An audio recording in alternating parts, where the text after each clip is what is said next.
Знову вітаю вас на телеканалі АТР. Продовжується інформаційний вечір. Мене звати Ірина Ромалійська. Наш гість цієї години Артем Шевченко, спікер МВС. Вітаю, Артема. Добрий вечір.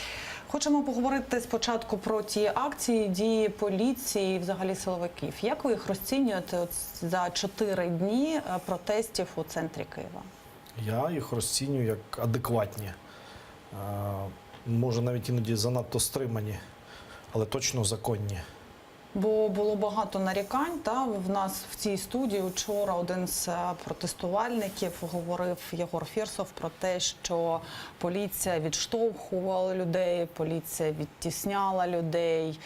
Ну, ви, звісно, читали всі ці нарікання. Я багато всього читав, але Фірсов не може навести жодного прикладу. Я думаю, будь-хто не зміг би навести цього жодного прикладу, коли поліція не діяла б адекватно. Поліція діє адекватно, вона дає протестувати, вона дає заносити всередину будь-які речі, але після належної перевірки на вміст вибухівки і зброї. От бачимо зараз, не знаю, чи бачите ви, це перша ніч протистояння, ці такі сутички. Чим вони були викликані взагалі? Нападом на поліцейських і гвардійців. До речі, перші під роздачу цих мітингувальників потрапила саме оця невеличка група гвардійців у жовтих жилетах, які абсолютно чітко ідентифіковувалися, було зрозуміло, хто вони. Вони викликали якусь абсолютно неприродню агресію. І ми не застосовували сили, ми все ж таки були змушені застосувати спецзасоби, зокрема сльозогінний газ, для того, щоб стримувати в деяких цих конфліктних епізодах подекуди, вибачте, оскаженілий натовп.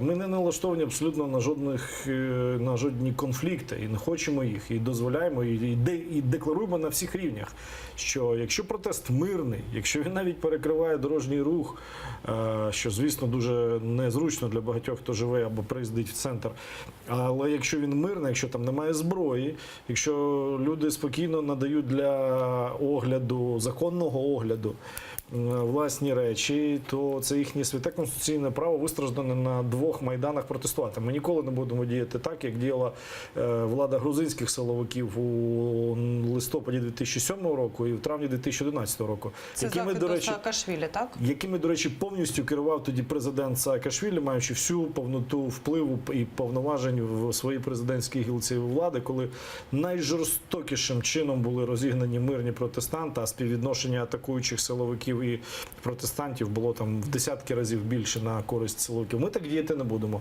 Будь ласка, хтось хоче протестувати, будь ласка, протестуйте. Хоче жити у наметах, ми зараз переконуємо їх звільнити цю вулицю. Саме зараз ви маєте на увазі? Останніми днями ми фактично ведемо такі тривалі переговори, але ми вимагаємо дуже жорстко: звільніть проїжджу частину. Хочете протестувати, робіть це не на проїжджій частині. Поруч дуже багато місця, зокрема в Маріїнському парку, в зеленій зоні, і більш комфортно, ніж на проїжджій частині, до речі. А також ми вимагаємо дуже жорстко віддати державне майно. Вони у перший день протесту, як сарана якась, налетіли, як якісь там сороки, які тягнуться до всього, що блищить, на складені, необачно складені в арці, щити одного з підрозділів Національної гвардії, які навіть не використовувалися саме ці щити. Вони взяли їх, почали розбирати і забрали собі. Чим скоїли грабіж? Відкрите заволодіння державним майном. Частину повернули, про повернення іншої частини ведемо наполегливі переговори. От ви кажете, що це грабіж, справа порушена, в ЄРДР занесено, будете розслідувати.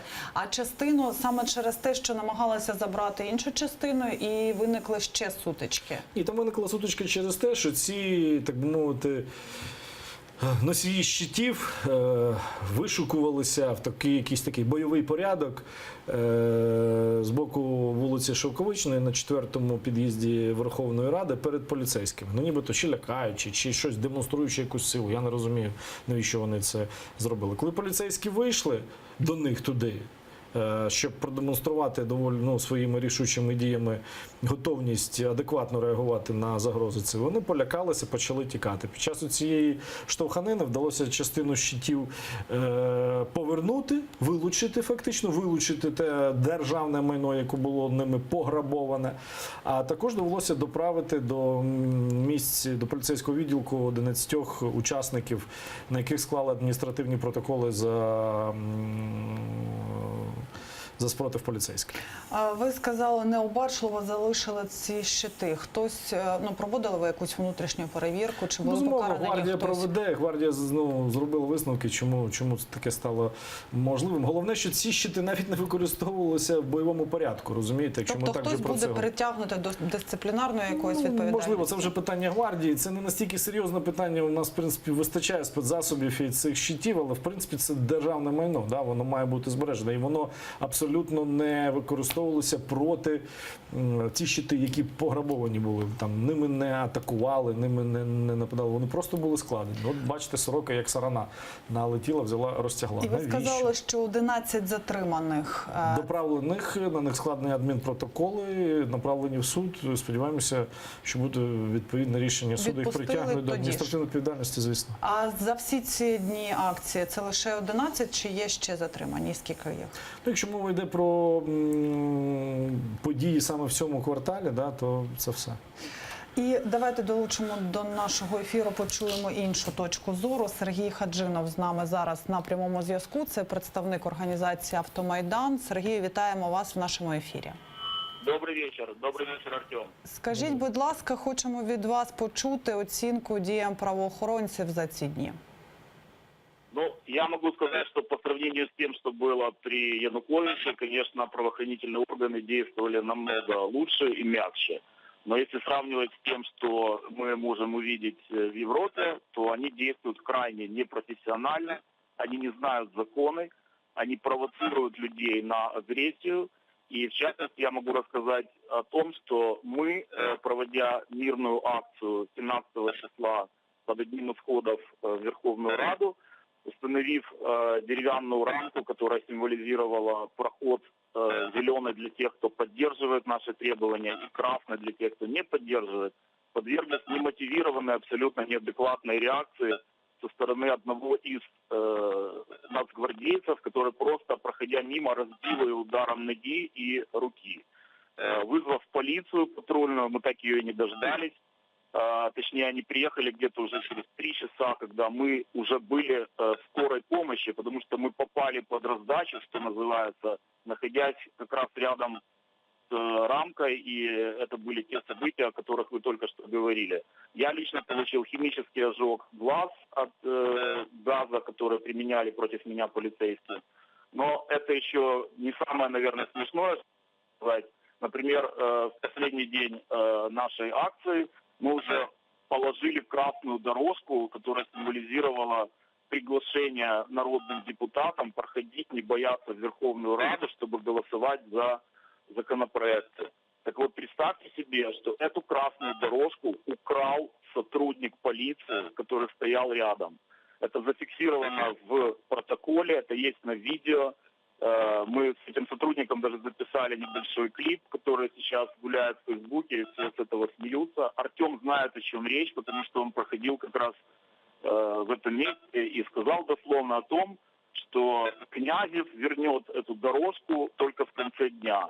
То есть вы можете себе представить, что сотрудники полиции просто так берут какую-то вещь у вас, без какого-то оформления акта об изъятии, я не знаю, который абсолютно не представляет никакой опасности. Более того, эта дорожка была вписана в уведомление о проведении акции, которую мы послали в КМДА. То есть это символизировало, опять же говорю, приглашение депутатам заходить в Верховную Раду.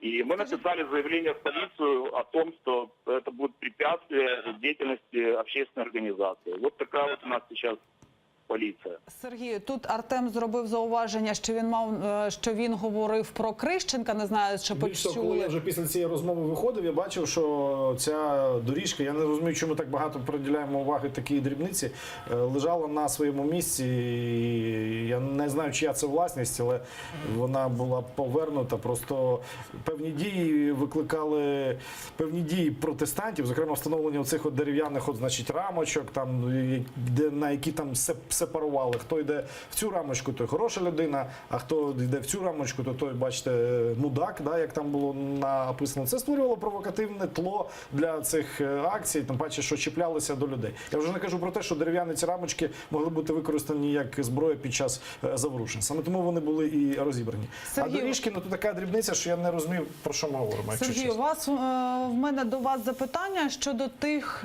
щитів, навколо яких виникли сутички. Скажіть, будь ласка, чи відомо вам, навіщо і хто з мітингувальників брав ті щити силовиків? Мне по этому поводу ничего не известно, я не могу вам ничего сказать.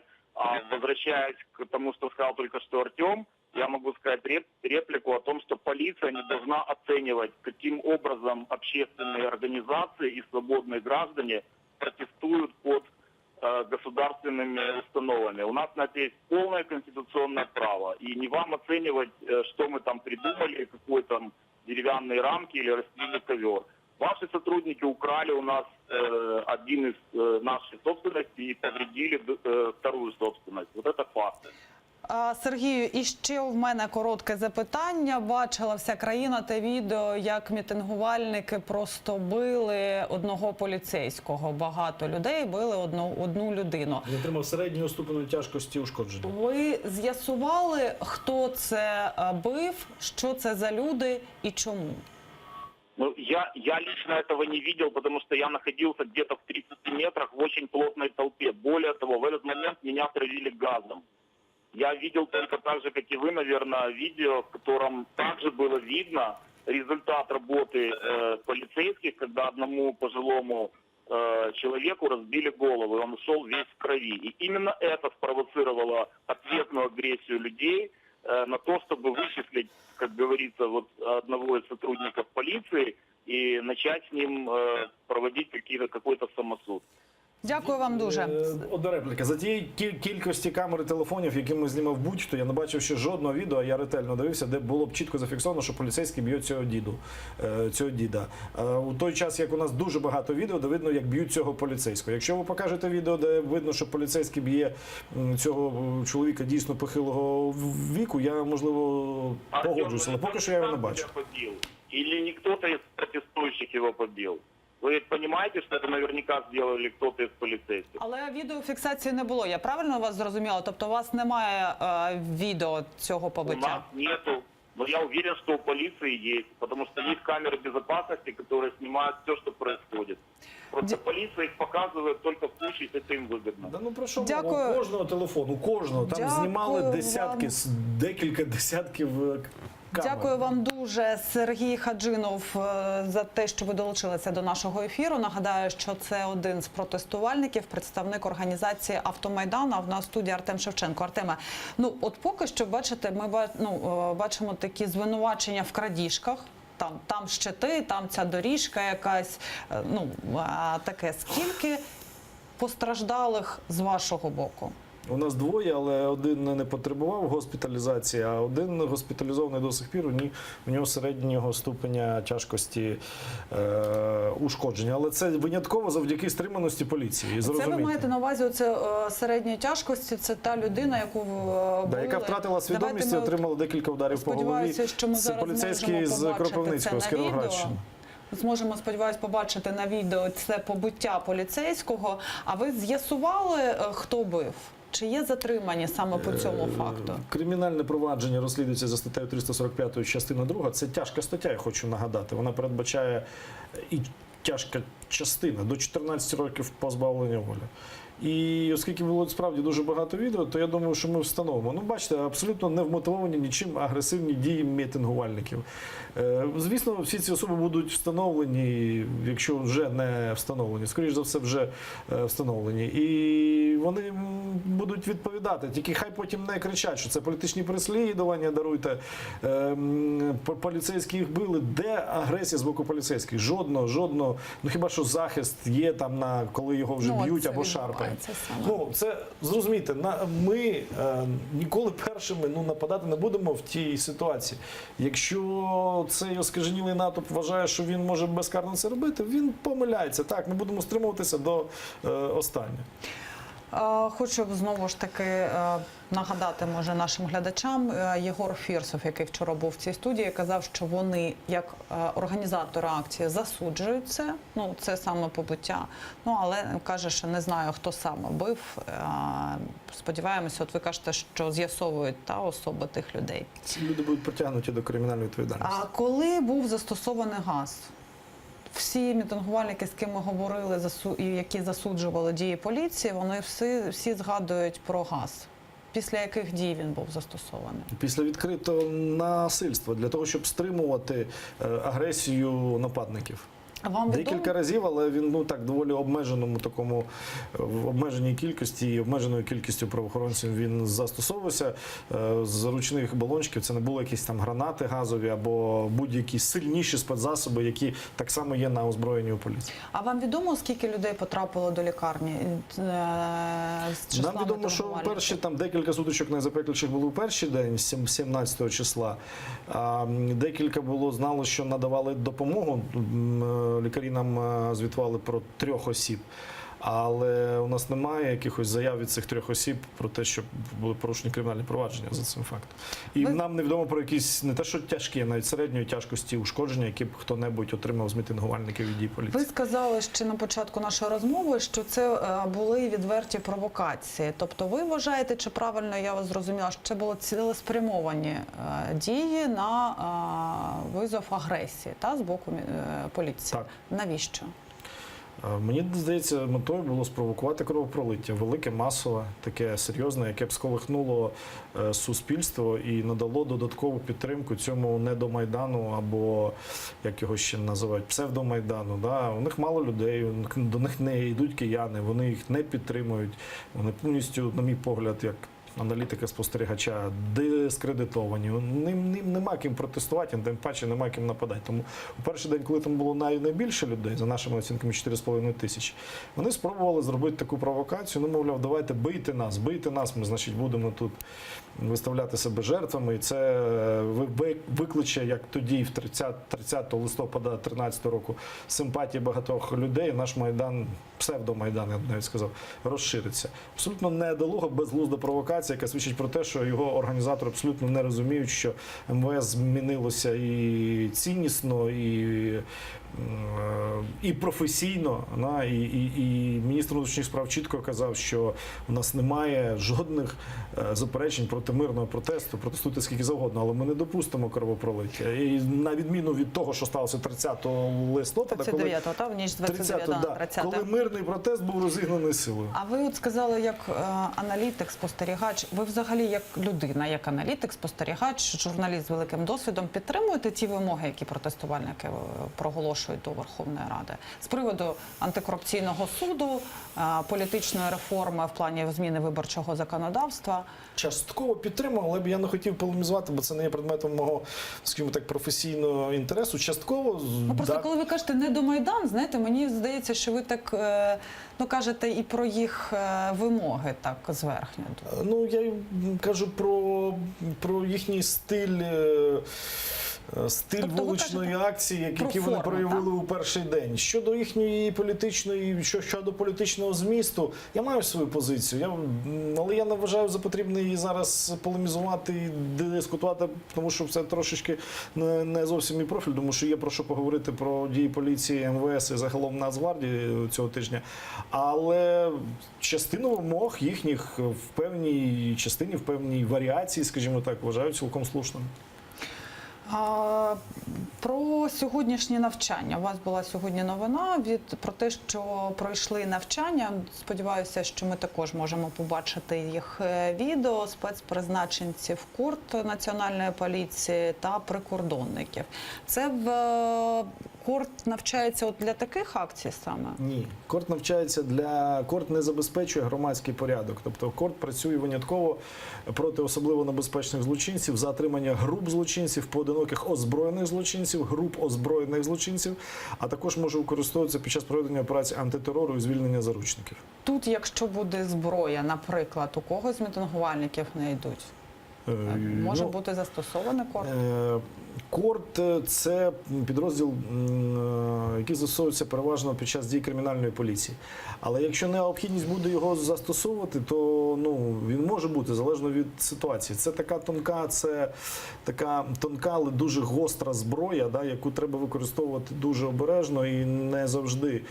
Тому що це дійсно найкраще, там дуже хороша система підготовки. Сьогодні ми частково показали, що вони пройшли місячний курс з американськими інструкторами нічних спецоперацій. Це особлива робота. І спецпризначенці поліцейські Корду, і спецпризначенці прикордонні дозору.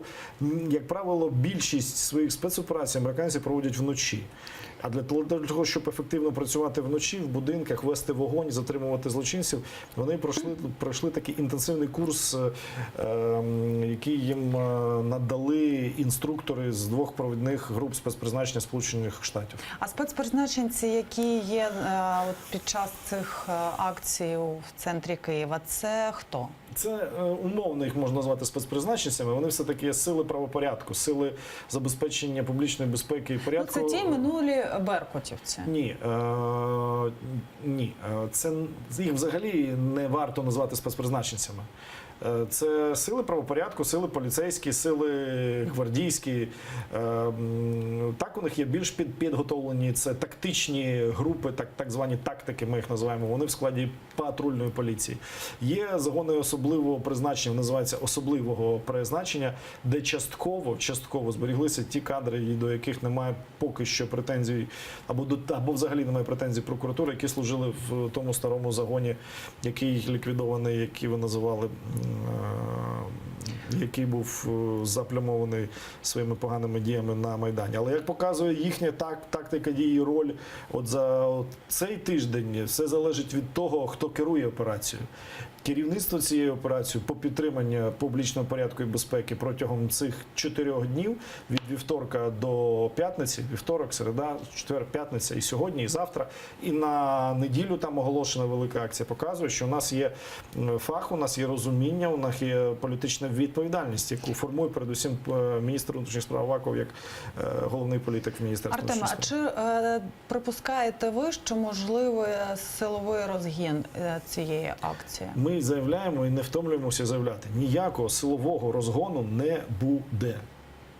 У нас немає, вони не порушують, якщо просто перебувають, можливо, порушують, вони створюють незручності самим своїм фактом перебування на проїжджій частині. Якщо вони з проїжджої частини зійдуть і перемістяться в парк, вони фактично ніякого складу правопорушень в самому факті перебування людини в наметі, якщо він хоче там жити, протестувати, значить ставити якісь прапори і транспаранти, немає. Це його абсолютно конституційне мирне право. Ми за це на Майданах всіх боролися. Але як тільки він починає атакувати, штурмувати, кидати, хоче пронести щось без догляду, ми будемо доглядати всіх по можливості.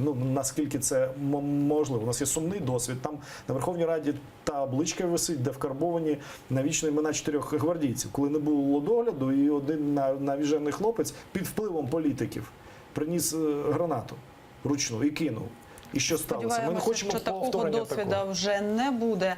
Артема, хочу перейти тоді до ситуації в Харкові. Сьогодні, до речі, суд Київський районний міста Харкова обрав міру запобіжного заходу Олені Зайцевій 2 місяці арешта, хоча адвокати вимагали її хоча б під домашню посадити.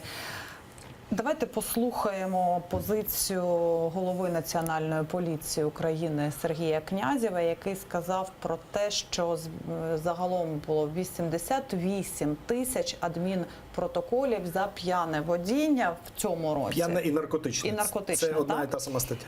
Але суди поки розглянули лише половину. Давайте його послухаємо. Під час реформування відмовились від послуг так званої старої системи Державтоінспекції і перейшли на нову надання послуг і безпеки дорожнього руху. Патрульна поліція – молодий підрозділ, але для того, щоб не повторити отакі жахливі трагедії, які відбулися в Харкові, треба не тільки робота поліції, треба спільна робота з місцевими адміністраціями. Чутке розмежування полос дорожнього руху, полос для руху пішоходів, правильно ви кажете, відеофіксація і можливість покарання правопорушників. Із 88 тисяч адмінпротоколів по статті 130 – це керування в нетверезому стані водіями з початку року, тобто на сьогоднішній день 88 тисяч ми склали протоколів. Тільки половина розглянута судами, а якщо подивитися кінцевий результат, тобто накладення штрафів і сплату штрафів, то це мізер відносно того, скільки було виявлено правопорушень. Тобто це проблема загальна, вона не тільки замикається в поліцейській інфраструктурі. Я думаю, ми дуже скоро введемо ті проекти, ті законодавчі акти, які реалізуємо щодо можливості контролю за рухом транспорту, перевищення швидкості, що є, мабуть, основною причиною дорожньо-транспортних пригод, які приводять до смертей. Сергій Князєв, голова Національної поліції України. Ми зараз чули саме його і бачили у нас в студії Артем Шевченко. Артеме, от сьогодні під час засідання по обранню міри запобіжного заходу у Харкові прокурор заявив, що у підозрюваній в крові знайшли опіати. Це що? Це наркотичні речовини. Ну, тобто це важкий наркотик. Це доволі важкий. Так, він може бути складовою іншого, але це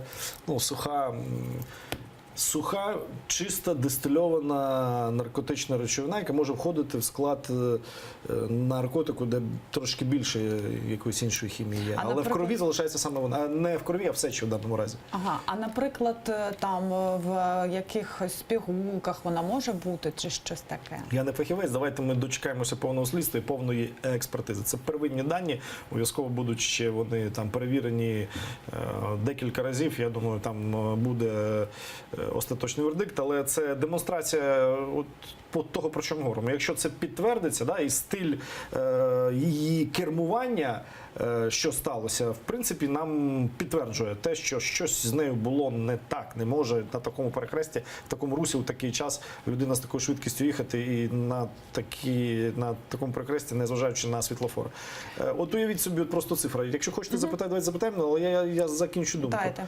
88 тисяч складених постанов. Це тільки те, що виявили. А скільки не виявили? Не можна ж поліцейського до кожного з мільйонів автомобілів в країні приставити. Ну, хай навіть невеличкий відсоток цих постанов дійсно там від препаратів або ще від чогось. Ну, хай там ще мінімальна кількість цих постанов можна оскаржити в суді і реально перебити, мовляв, там щось не так було складено. Але загалом на ці 88 тисяч постанов виписано 350 мільйонів гривень штрафу. Третина мільярда гривень штрафів. А сплачено з них 8,7%, тільки 35 мільйонів. З приводу цього я хотіла запитати, що робити? Чи є бачення в МВС, як запобігти такому, щоб люди пили, чи там приймали наркотики? Такі страшні цифри, зокрема через те, що поліція фіксує все. І не бере хабарі, або майже не бере. Раніше ДАІ за пиятику була чиста такса. Ти випив за кермом, значить, даєш стільки-то грошей, і такого правопорушення немає. Латентні були багато правопорушень. Ми вважаємо, треба суттєво робити більш жорсткими норми покарання, аж до введення кримінальної відповідальності, особливо за повторну пиятику. А також значно вдосконалювати систему отримування штрафів. Стягування штрафів. Дякую вам дуже. Артем Шевченко, спікер Міністерства внутрішніх справ, був гостем нашої студії. За кілька хвилин будуть новини. Дочекайтеся.